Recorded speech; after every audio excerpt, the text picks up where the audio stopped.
Ngarang Moirang Thamnapokpida Nungthil Pung Animuk Taba Matamda Bisnupur Police Commandogi team ama laktuna Khungakpa ichasing Faba Yaroi haibagi athingba khara pirubagi-damak Bisnupur Police Commandogi personnel Moirangthem Thoiba Elias Murzi Thamnapokpi Mayai Laikai-dagi miyoi asina Moirangthem Sanatombi Kaupi Ahal Oirabi Ima Meira Paibi Chahi Humfuram Surabi Nupi amabu fu chaiduna nai tahanduna sokhankiba thodok adubu Akanba Maongda Khuman United Club and Meira Paibi Association Kukma Mayang Imphal Women Wing na Condemn Tourakli Makhatana Kukma Women Wing gi Secretary Rebecca Laimana haikibada ama oiro Faba lakpa karigumba kharagidamak athingba ama pirui haibagi wahaudagi atopagi sunataba aikoi state force makna fuba chaiduna nai taduna sokhankiba thodok asi matungda amuk hanna tawbiganu aduga maduda chenaba commando personnel adu thabaktagi dismiss tawbiyu aikoina makhatana haizeningbadi Khungakpa ichasing Faba punba tawba amata Yaroi aduga Manipurda athubada PR thamliba asi lauthokpiyu athuba matamda Manipur Sarkar sembiyu haiba wafam asi fongdorakli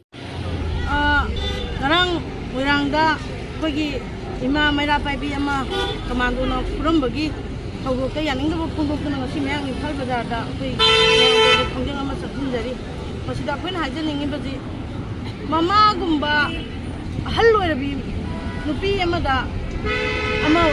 oro Faba lakpagi amagi oro karigumba athingba ama pirui habagi-damakta atopagi sunataba ayagi state force makna sumaina fuba chaiba nai tahanbagi thodokse matung amona tawhanbiganu matung amona tawbiganu aduga maduda chenariba commando personnel do thabaktagi dismiss tawbiyu haiba wafam akoi thamjari ngasi aduga akoina makhatana haijaningse Khungakpa Faba Yaroi Manipurdagi athubada Manipurda